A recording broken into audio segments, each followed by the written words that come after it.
नमस्कार विद्यार्थियों, 6.1 की शुरुआत करते हैं अपन। हमारी प्रश्नावली का नाम है घन और घनमूल।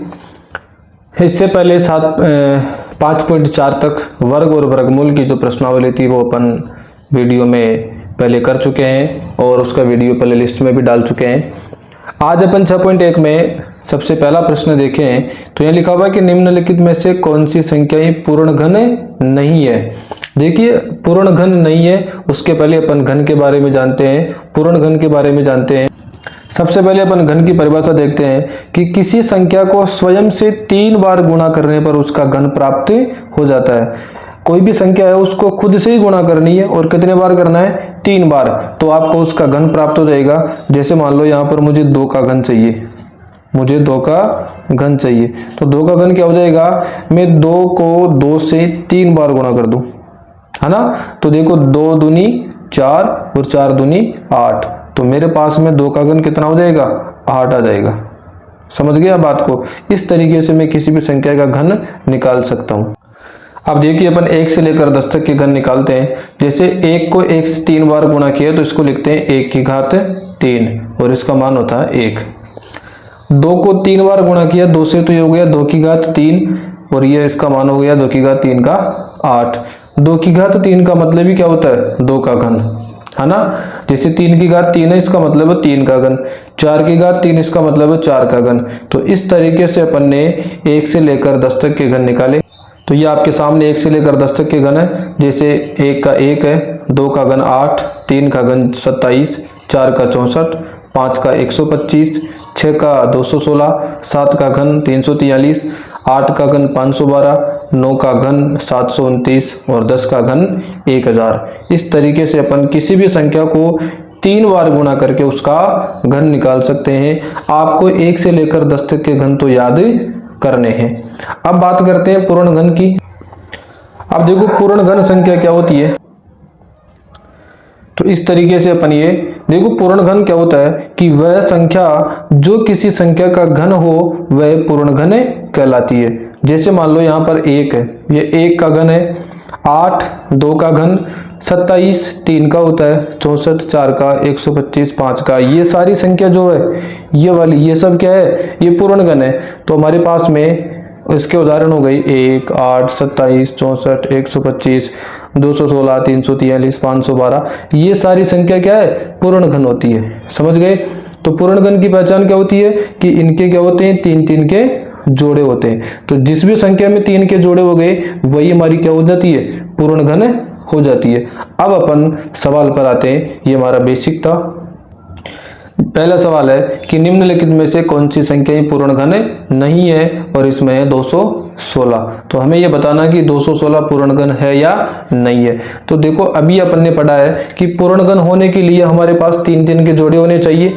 अब 3 के जोड़े का हमें कैसे पता लगेगा?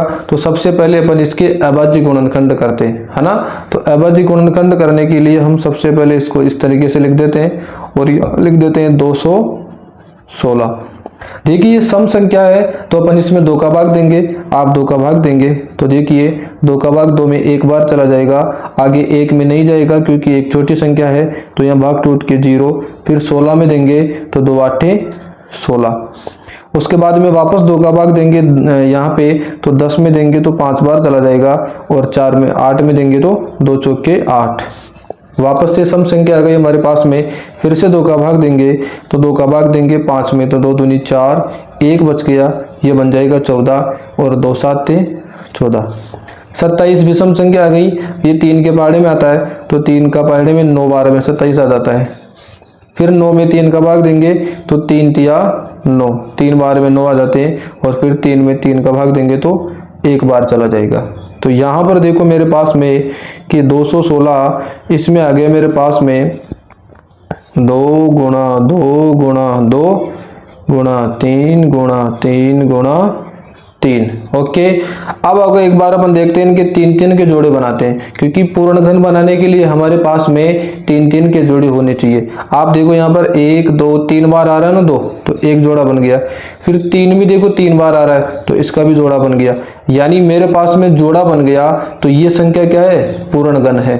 अगर इसमें किसी भी संख्या का 3 बार जोड़ा नहीं बनता तो वो पूर्ण घन नहीं होती। लेकिन यहाँ पर देखो 3 3 का एक जोड़ा तो 2 का बन गया और एक जोड़ा 3 का बन गया, तो ये क्या है, अतः 216 पूर्ण घन है। इस तरीके से हमें लिखना है।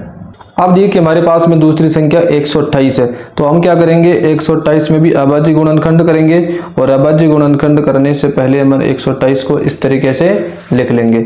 सबसे पहले ये सम संख्या है, क्योंकि इसके लास्ट में 8 आ रहा है तो इसमें 2 का भाग देंगे। सम संख्या में 2 का भाग देते हैं। 2 का भाग 1 में नहीं जाता, 12 में देंगे तो 2 छिक्की 12 और 2 चौके 8। फिर 2 का देंगे तो 2 का दिया तो देखो 2 तिया 6 और 2 दूनी 4। फिर 2 का दिया तो 2 एकम 2, 1 बच गया, यहाँ पे ये 12 हो गया, 2 छिक्की 12। फिर 2 का देंगे 16 में तो 2 आठे 16। फिर 2 का दिया 8 में तो ये 4 बार। फिर 4 में आपको मालूम है 2 का जाता है, ये जाता है 2 बार। और फिर इस 2 में 2 का ही देंगे, ये चला जाएगा 1 बार। ओके, मैं यहाँ पे लिख रहा हूँ इसको कि 128 बराबर, इनको गिन लो, 1 2 3 4 5 6 7 बार 2 है यहाँ पे, है ना, तो ये लिख लीजिए आप 1 2 3 4 5 6 और ये 7 बार अपन ने 2 गुणा में लिख लिया। अब अपन पूर्णघन चेक कर रहे हैं तो 3 3 के जोड़े बनाएंगे, तो आप 3 3 का जोड़ा, एक तो ये हो गया, एक जोड़ा ये हो गया और ये 1 बार 2 बच गया। अब ये जोड़ा बच गया तो ये पूर्णघन नहीं है, बिल्कुल फिक्स 3 3 के जोड़े बने तभी पूर्णघन होता है। तो हमें यहाँ पर लिखना है कि 2 का त्रिक बनाने के बाद 2 शेष रहता है। त्रिक का मतलब होता है 3 बार, है ना, ये 3 बार का एक अपन ने बनाया ना, तो इसको बोलते हैं त्रिक। तो 2 के 2 बार तो त्रिक बन गई और ये 1 बार 2 शेष रह गया ना, तो यहाँ पर बोल रहा है कि 2 का त्रिक बनाने के बाद 2 शेष रहता है, ये वाला 2, अतः 128 पूर्णघन नहीं है। ओके, देखिए हमारा तीसरा 1000 है। अब वैसे तो आपको मालूम है कि 1010 का घन होता है, अभी अपन ने किया था 1010 का होता है, फिर भी हमें बताना है कि 1000 कैसे होता है। तो सबसे पहले अपन इसके अभाज्य गुणनखंड करते हैं। अभाज्य गुणनखंड करने के लिए इस तरीके से लिखेंगे, ये सम संख्या है तो 2 का भाग देंगे। देखिए 2 का भाग देंगे तो 2 का भाग 10 में जाएगा 5 बार और 2 जीरो की 2 जीरो। फिर इसमें 2 का भाग देंगे तो 2 दूनी 4, 1 बचेगा तो 2 पंजे 10 और 1 जीरो की 0। वापस से इसमें 2 का भाग देंगे तो 2 एकम 2, फिर 2 दूनी 4 और 1 बचेगा तो 10 हो जाएगा, 2 पंजा में 10। 125 आ गया। 125 में अपन 5 का भाग देंगे, 5 का भाग देंगे तो 5 का भाग 2, 5 दूनी 10, फिर 2 बचेगा, 25 हो गया तो 5 25। फिर 25 में 5 का भाग देंगे तो ये 5 बार जाएगा और वापस इस 5 में 5 का ही भाग देंगे, 1 बार जाएगा। ओके, तो मैं इसको यहाँ लिख लूँगा कि 1000 बराबर 2 गुणा 2 गुणा 2 और इंटू 5 इंटू 5 इंटू 5। अब अपन यहाँ पे त्रिक बनाते हैं। त्रिक का मतलब 3 3 के, है ना, तो देखो ये 3 3 का समूह बन गया, 3 3 के 2 समूह बन गए तो कोई भी शेष नहीं बचा, तो अतः ये क्या है, पूर्णघन है। अतः 1000 पूर्णघन है। ओके, इसका चौथा है 100। देखो वैसे पूर्णघन नहीं है, क्योंकि पूर्णघन में हमेशा 3 जीरो आती है ना, इसमें 2 ही जीरो आ रही है, तो ये पूर्णघन नहीं है। फिर भी अपन देखते हैं, इसके अभाज्य गुणनखंड करने के लिए 2 का भाग देते हैं। 2 का भाग 10 में 5 बार चला गया, 0 की 0। फिर 2 का भाग दिया तो आपको मालूम है 2 दूनी 4, 1 बच गया, 2 पंजे 10। अब 25 आ गया, आपको मालूम है 25 तो विषम संख्या है, तो 25 में 5 का भाग देंगे तो 5 का भाग 25 में जाएगा 5 बार और फिर 5 कम में 5 का भाग 1 बार। तो यहाँ पर मेरे पास में आ गया 100 बराबर 2 इंटू 5 इंटू 5। अब अगर यहाँ पर अपन 3 3 के ग्रुप बनाते हैं तो देखो न तो इसमें 2 3 बार आ रहा और नहीं 5 भी 3 बार नहीं आ रहा, तो एक का भी जो है त्रिक नहीं बन रहा ना यहाँ पे। तो यहाँ पर लिख देंगे, यहाँ 2 व 5 दोनों के ही त्रिक नहीं बन रहे, अतः ये पूर्णघन नहीं है। समझ में आया? देखिए 5वां है पहले का 46,656, तो बहुत बड़ी संख्या है, तो बहुत बड़ी संख्या से मैं डरना नहीं है, हमें इसके अभाज्य गुणनखंड करने हैं। तो अभाज्य गुणनखंड के लिए हम सबसे पहले इसमें इस तरीके से लिख लेते हैं और फिर इसमें अपन अभाज्य संख्याओं का भाग देना शुरू करते हैं। सम संख्या है तो हम इसमें 2 का भाग देंगे, तो 2 का भाग दीजिए, 2 का भाग 2 में 2 बार जाता है, फिर 6 में 3 बार जाता है, फिर इस 6 में भी 3 बार जाएगा, 5 में देखिए 2 बार चला जाएगा, 1 बच जाएगा, तो 1 बचा, तो 2 8 16, 8 बार चला गया। वापस से सम संख्या आ गई, तो फिर 2 का भाग दीजिए आप लोग, तो 2 एकम 2, 3 में भी 2 एकम 2, 1 बच गया, 13 बन गया, तो 2 छिक्की 12, 1 बच गया, ये 12 बन गया, 2 छिक्की 12 और ये 2 चौके 8। वापस से 2 का भाग 2, तो 2 पंजा में 10, 1 बचा, ये हो गया 16, तो 2 8 16 और फिर से वापस 2 तिया 6 और 2 दूनी 4। ठीक है, वापस सम संख्या आ गई, तो 2 का भाग देंगे, तो 2 दूनी 4, 1 बचा, तो ये 18 हो गया है ना, तो 2 नाम 18, 2 एकम 2, 1 बचा, तो 12 की 2 की 12। 2 का भाग दिया, तो देखिए 2 एकम 2, फिर 2 चौके 8, फिर 1 बचा, तो ये 2 पंजा में 10, फिर 1 बचेगा, तो 16 बन गया, तो 2 8 16। वापस 2 का भाग देंगे, तो 2 7 14, फिर 2 दूनी 4, 1 बच गया, ये 18 हो गया, तो 2 नाम 18।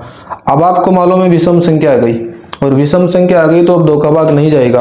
अब अपन इसमें 3 का भाग देने की कोशिश करते हैं। एक बार इनको जोड़ के देखो, तो 7 और 2 9, 9 और 9 18, 18 3 के बाड़े में आता है, इसमें 3 का भाग चला जाएगा, तो 3 दूनी 6, 1 बच गया ना यहाँ पे, तो ये 12 हो गया, तो 3 चौके 12 और ये 3 तिया 9।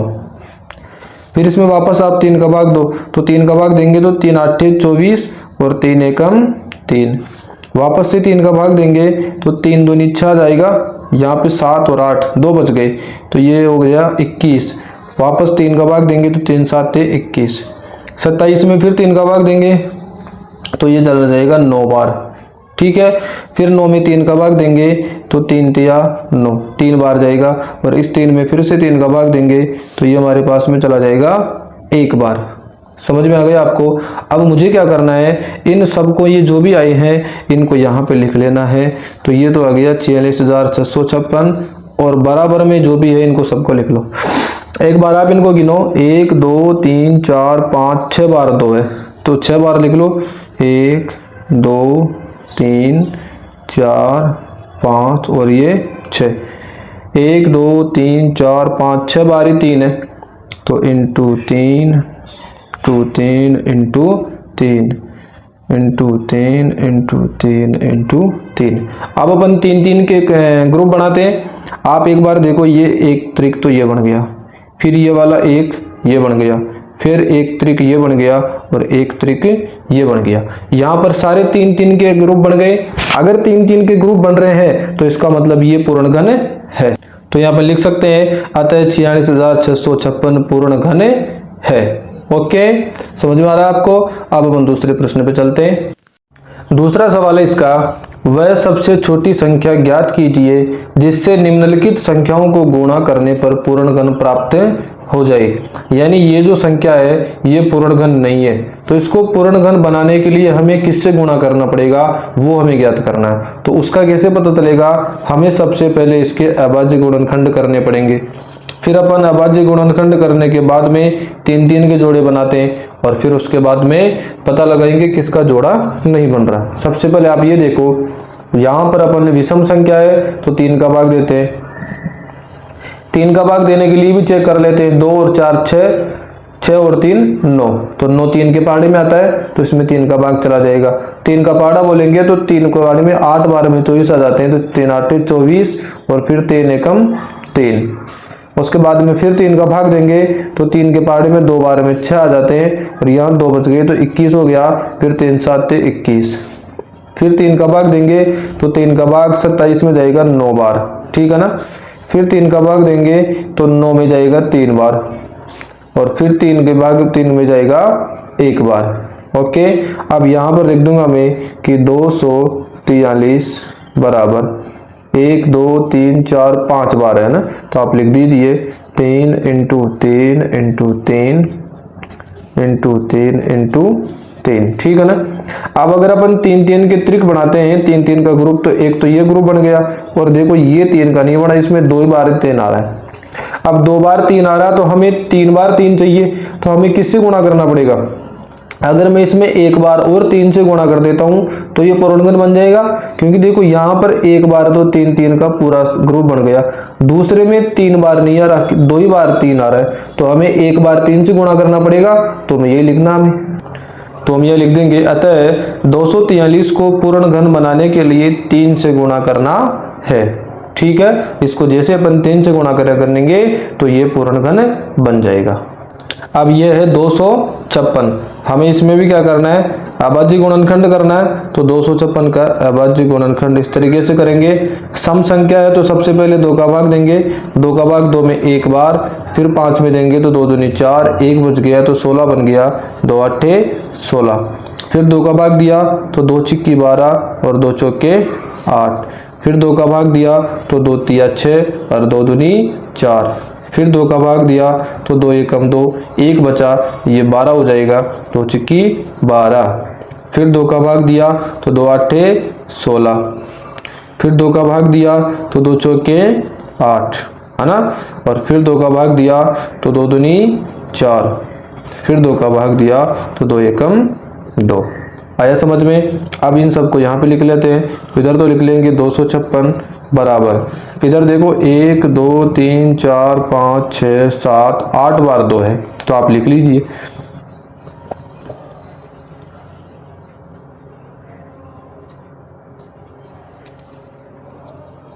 लिख लिया।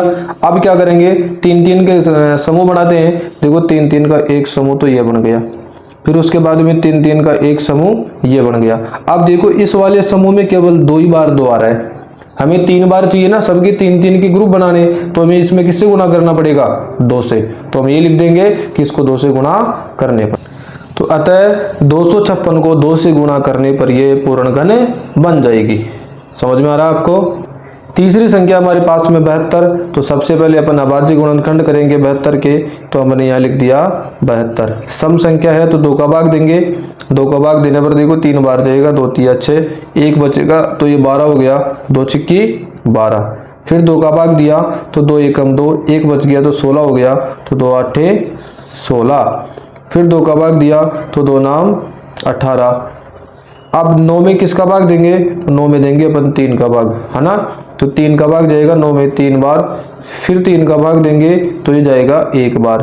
तो यहाँ आ गया मेरे पास में 72 बराबर 2 इंटू 2 इंटू 2 और फिर 2 बार है 3, तो ये हो गया 3। अब हम क्या करेंगे, इसमें 3 3 के ग्रुप बनाते हैं। तो देखो ये 3 का ग्रुप एक तो बन गया 2 का, अब 3 में 2 बार ही 3 आ रहा है, तो इसमें 3 बार बनाने के लिए एक बार और 3 से गुना करना पड़ेगा, तो हम ये तो लिख देंगे।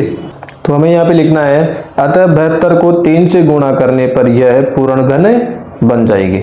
दिख रहा है ना बिल्कुल साफ साफ, क्योंकि 3 या 2 ही बार आ रहा है, हमें 3 बार चाहिए तो एक बार गुणा कर देंगे अपन। समझ में आ रहा है आपको। अब देखो इसका चौथा सवाल है 675। हम सबसे पहले क्या करेंगे, अभाज्य गुणनखंड करना है। तो आपको मालूम है कि जिस भी संख्या के लास्ट में 5 आता है हम हमेशा उसमें 5 का ही भाग देते हैं। तो सबसे पहले हम 5 का भाग देंगे, 5 का भाग 6 में एक बार गया, 5 एकम 5, 1 बच गया तो 17 हो गया, तो 5 तिया 15, फिर 2 बच गया तो ये हो गया 25, 5 बचा में 25। अब वापस 5 का भाग देंगे तो 5 दूनी 10 और यहाँ बन गया 3 बच गया तो 35 हो गया, तो 5 7 35। अब देखो 27 में आपको मालूम है 3 के पहाड़े में आता है 27, तो 9 बार में आता है 3 के पहाड़े में 27, है ना। फिर 9 ये भी 3 के पहाड़े में आता है 3 बार में, और फिर 3 ये भी 3 के पहाड़े में आता है 1 बार में। तो यहाँ पर मैं लिख दूंगा कि 675 बराबर 5 इंटू 5 इंटू 3 इंटू 3 इंटू 3। अब यहाँ पर अपन 3 3 के ग्रुप बनाते हैं, त्रिक बनाते हैं। तो देखो एक तो ये हो गया और एक ये हो गया। आप देखो 3 का तो पूरा ग्रुप बन गया, 3 बार आ रहे, लेकिन यहाँ पर 5 2 बार ही आ रहा है, हमें चाहिए 3 बार, तभी तो पूर्ण घन बनता है। 3 3 बार आएगा तभी पूर्ण घन बनेगा, तो हम यहाँ लिख देंगे। अतः 675 को पूर्ण घन बनाने के लिए 5 से गुणा करना पड़ेगा। बहुत इजी है ना, जो संख्या 2 बार आए उसी से गुणा कर दो। हमें ये ध्यान रखना है कि प्रत्येक संख्या यहाँ पे 3 3 बार आनी चाहिए, ठीक है ना। पांचवा पार्ट है इसका 100। हम इसका भी अभाज्य गुणनखंड कर लेते हैं। तो देखिए ये मेरा हो गया 100। सम संख्या है तो आप इसमें 2 का भाग दे दीजिए। तो 2 के पहाड़े में 5 बार में 10 आ जाते हैं और 1 0 बच गई तो 1 0 उतार दीजिए। वापस 2 का भाग देंगे तो देखो 2 दूनी 4, 1 बच गया तो ये 10 हो गया। 2 पंजे 10, 25 आ गया ना। आपको मालूम है 25 तो 5 के पहाड़े में आता है और ये आता है 5 बार में, है ना। अब 5 ये भी 5 के पहाड़े में आता है 1 बार में। छोटा सा अभाज्य गुणनखंड है इसका। हम यहाँ पर लिख लेते हैं कि 100 बराबर 2 गुणा 2 गुणा 5 गुणा 5। अब मुझे यहाँ पर 3 3 के त्रिक बनाने, तो देखो इसमें भी 3 बार नहीं आ रहा 2 और 5 भी 3 बार नहीं आ रहा। यानी मुझे इस 100 को पूर्णघन बनाने के लिए एक बार तो 2 से गुणा करना पड़ेगा और एक बार 5 से गुणा करना पड़ेगा। तो मैं यहाँ पर लिख रहा हूँ। तो देखो यहाँ पर एक बार तो मुझे 2 चाहिए और एक बार 5 चाहिए। तो मैं लिख दूंगा कि अतः 100 को पूर्णघन बनाने के लिए 2 × 5, एक बार तो 2 चाहिए एक बार 5 चाहिए। तो मैंने दोनों लिख दिए 2 × 5। अब 2 को 5 से गुणा करेंगे तो कितना आ जाएगा 10। तो बराबर 10 से गुणा करना होगा। यानी जैसे ही मैं इसको 10 से गुणा करूंगा तो ये संख्या जो 100 है ना, ये क्या बन जाएगी, ये पूर्णघन बन जाएगी। समझ में आ रहा है? तो अगर आपको समझ में आ रहा है तो चैनल को सब्सक्राइब कर लीजिए और वीडियो को लाइक कर दीजिए। तीसरा प्रश्न हमारे पास में कि वह सबसे छोटी संख्या ज्ञात कीजिए जिससे निम्नलिखित संख्याओं को भाग देने पर एक पूर्णघन संख्या प्राप्त हो जाए। यानी ये जो संख्या है ये पूर्णघन नहीं है, ये तो खुद भी बोल रहा है, लेकिन वो बता रहा है कि इसमें किसी संख्या का भाग देने पर ये पूर्णघन बन सकती है। तो वो संख्या कौन सी है? तो हमें इस तरीके के सवाल हल करने के लिए बिल्कुल पहले वाला तरीका अपनाना होगा। अभाज्य गुणनखंड करने होंगे। आप अभाज्य गुणनखंड करो 81 के, तो आपको मालूम है ये संख्या 8 और 1 9 आ रहा है तो 9 3 के पहाड़े में आता है। तो अपन इसमें 3 का भाग दे सकते हैं। तो 3 का भाग देंगे तो 3 दूनी 6 और फिर 2 बार यहाँ 2 बच जाएगा तो 21 हो गया। तो 3 7 21। वापस इसमें 3 का भाग देंगे तो ये चला जाएगा 9 बार। ओके, फिर इसमें 3 का भाग दिया तो ये जाएगा 3 बार और इस 3 में वापस से 3 का भाग देंगे ये आ जाएगा 1 बार। तो मेरे पास में यहाँ पर आ गया 81 बराबर 3 गुणा 3 गुणा 3 गुणा 3। 4 बार 3 आ गए ना मेरे पास में। अगर मैं 3 3 के समूह बनाता हूँ तो मेरे पास में एक समूह तो ये बन जाएगा और ये एक 3 एक्स्ट्रा बच जाएगा। अब आपको मालूम है ये जो एक्स्ट्रा है इसकी वजह से ये संख्या पूर्णघन नहीं है। अगर मैं इस 3 को हटा दूं, मान लो मैंने हटा दिया, तो बताओ अब ये पूर्णघन है ना, इसमें 3 का जोड़ा बन रहा है, 3 3 का एक त्रिक बन गया। अगर ये इस 3 को कैसे हटाऊंगा, तो मैं इस 3 का भाग देने पर हटेगा ये। तो मैं यहाँ पर लिख दूं कि इसमें अगर मैं 3 का भाग दे दूं तो ये पूर्णघन बन जाएगा। वो भी तो यही तो पूछ रहा है कि किस संख्या का भाग देने पर पूर्णघन प्राप्त हो जाएगा। तो वो संख्या कौन सी है बताओ, इसमें ये 3 है। दिख रहा है आपको ये 3, तो लिख दीजिए आप। अतः 81 में 3 का भाग देने पर यह पूर्णघन बन जाएगी। ये 3 एक्स्ट्रा है ना, तो जो एक्स्ट्रा आता है ना 3 के ग्रुप के अलावा उसको अपन भाग दे देते हैं। तो हमारे पास में इस तरीके से ये संख्या पूर्णघन बन सकती है 3 का भाग देने पर। इसका दूसरा पार्ट है तीसरे का 128। 128 है तो मैं सबसे पहले यहाँ पर अभाज्य गुणनखंड करूंगा। 128 के अभाज्य गुणनखंड करूंगा तो सबसे पहले सम संख्या है तो 2 का भाग दूंगा। तो 2 का भाग दिया तो 2 छिक्की 12 और 2 चौके 8। इसमें 2 का भाग दिया तो 2 तिया 6 और 4 2 बार में आते हैं, 2 दूनी 4। फिर 2 का भाग दिया तो 2 एकम 2, 1 बचेगा तो ये 12 बन जाएगा। तो ये 2 छिक्की 12। फिर 2 का भाग दिया तो ये 2 8 16। फिर 2 का भाग दिया तो ये 2 चौके 8, है ना। और फिर 2 का भाग दिया तो 2 दूनी 4 और वापस 2 का भाग देंगे तो 2 एकम 2। ये इसका पूर्ण अभाज्य गुणनखंड हो गया। अपन यहाँ लिख देते हैं कि 128 बराबर, देखो गिनो 1 2 3 4 5 6 7 बार 2 आ रहे, तो आप लिख दीजिए 1 2 3 4 5 ये 6 और ये 7 आ गई ना। अब मुझे क्या करना है, 3 3 के ग्रुप बनाने हैं। तो ये एक ग्रुप तो ये हो गया 3 का, है ना। फिर यहाँ से 1 2 3 ये हो गया, और मेरे पास में ये 1 2 एक्स्ट्रा बच गया। जो एक्स्ट्रा बचता है हम उसी का भाग देते हैं ना, क्योंकि मैं जैसे ही इसका भाग दूंगा तो ये देखो 3 3 के जोड़े बच जाएंगे, त्रिक बच जाएंगे, और ये संख्या पूर्णगण बन जाएगी। तो मुझे यही तो लिखना है यहाँ पे। तो ये हो गया आता है 128 में 2 का भाग देने पर ये पूर्णगण बन जाएगी। समझ में आ गया आपको? चलते हैं नेक्स्ट में। तीसरा पार्ट है इसका 135। आपको मालूम है जिस भी संख्या में लास्ट में 5 आता है हम उसमें 5 का ही भाग देते हैं। तो 5 आ रहा है, हम इसमें 5 का भाग देंगे। तो 5 का भाग दो, देखो 5 का भाग दिया तो 13 तो आते नहीं, 10 आते हैं 2 बार में, 5 दूनी 10, फिर 3 बचेंगे तो ये 5 7 35। ठीक है, अब इसमें 27 में 3 का भाग देंगे तो ये 9 बार चला जाएगा, 3 नाम 27। फिर 3 में 3 का भाग देंगे तो ये 3 बार चला जाएगा, और वापस 3 में 3 का भाग देंगे तो ये 1 बार चला जाएगा। मैं यहाँ पर लिख रहा हूँ कि 135 बराबर 1 बार तो 5 आ गया, और ये 3 बार 3 आ गया। समझ में आई आपको बात?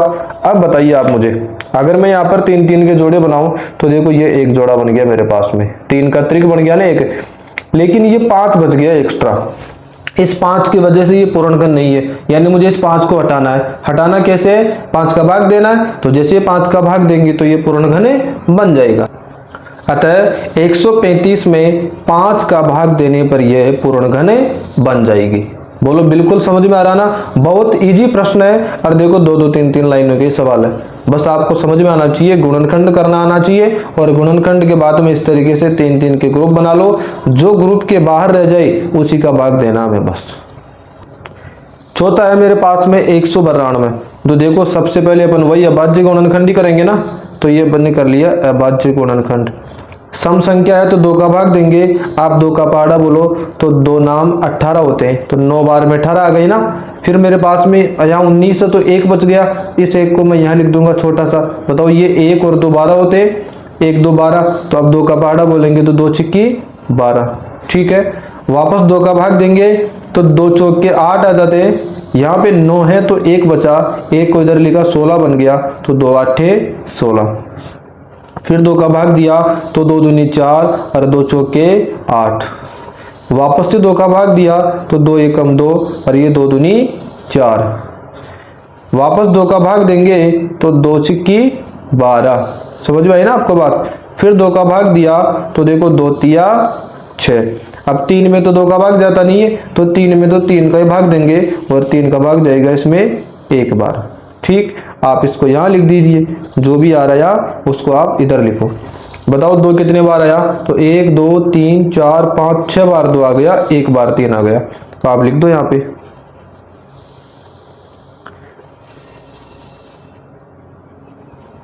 और ये 1 बार 3 आ गया। ठीक, अब 3 3 के समूह बनाओ, तो देखो 1 2 ये 3 का एक समूह बन गया, फिर 1 2 3 का एक समूह ये बन गया। मेरे पास में ये 3 एक्स्ट्रा में बच गया, इस 3 की वजह से पूर्णगण नहीं है, तो मैं यहाँ पर लिख दूंगा।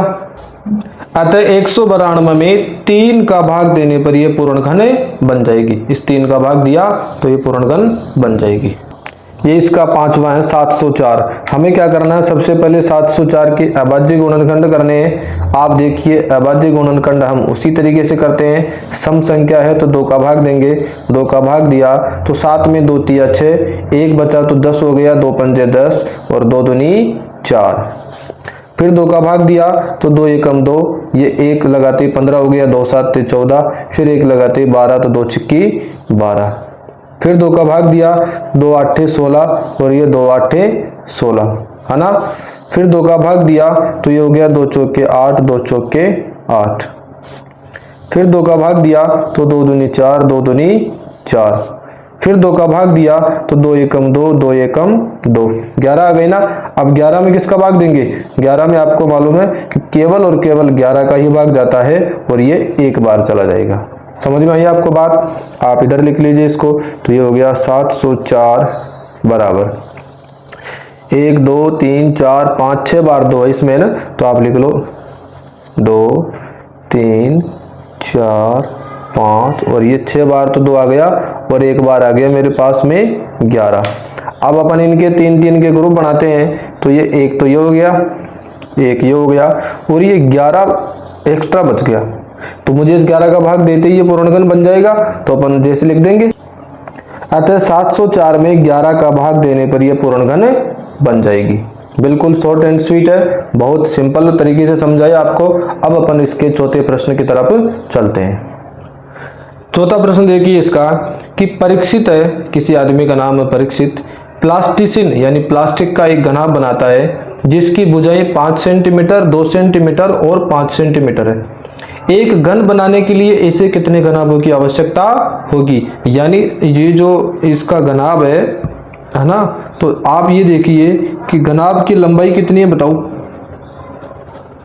देखिए घनाभ की लंबाई, आप देखो घनाभ की लंबाई है 5 सेंटीमीटर दिया है इसने, चौड़ाई कितनी है 2 सेंटीमीटर और ऊंचाई कितनी है 5 सेंटीमीटर। ठीक है, ये मैंने यहां से लिख दिया। अब बोल रहा है कि अब अपन को देखना है कि घनाभ का आयतन का सूत्र क्या होता है, वो ये होता है लंबाई इंटू चौड़ाई इंटू ऊंचाई। बताओ इसकी लंबाई कितनी है, तो 5 इंटू चौड़ाई है 2 और ऊंचाई भी 5। तो यहां से मैंने ये बना लिया। ठीक है, अब वो बोल रहा है कि आपको ये घनाभ नहीं रखना, इसको घन बनाना है। क्या बनाना है, घन बनाना है। तो अब आप एक चीज सोचो, अगर मेरे को घन बनाना है तो आपको भी मालूम है कि घन में लंबाई चौड़ाई ऊंचाई सब बराबर होती है। अब अगर मुझे घन बनाना है तो घन कब बनेगा, अपनी अगर इस प्रश्नावली की भाषा में भी बात करें अपन, तो घन में क्या होता है, प्रत्येक चीज की 3-3 बार आते हैं। जैसे यहाँ पर 5 आया, 2 ही बार आया, तो हमें कितने बार चाहिए, 1 बार और चाहिए ना। और यहाँ पर 2 कितने बार आया, अभी 1 बार ही आया। यहाँ पर देखो 5 आया 2 बार और 2 1 बार आया। मुझे घन बनाने के लिए आपको मालूम है प्रत्येक चीज 3-3 बार आनी चाहिए, 3-3 के ग्रुप बनते हैं।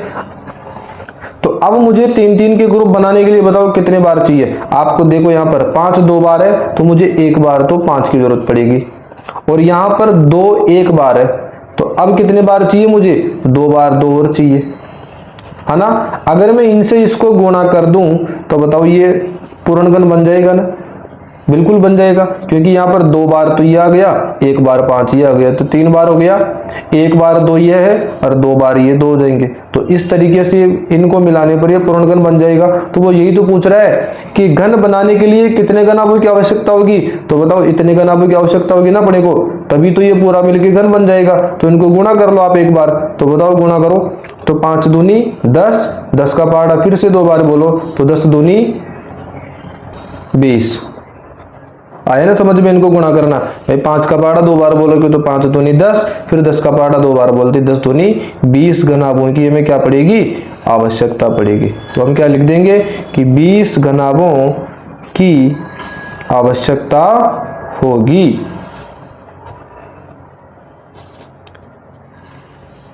बताइए, बहुत इजी था ना, बिल्कुल नॉर्मल सा प्रश्न था। कुल मिलाकर के वो पूछ रहा है घन बनाना। आपको मालूम है घन कब बनता है, जब किसी भी चीज की 3 बार के ग्रुप बन जाते हैं। अब यहाँ पर 2 बार आ रहा था 5, तो 1 बार हमने और लिख दिया।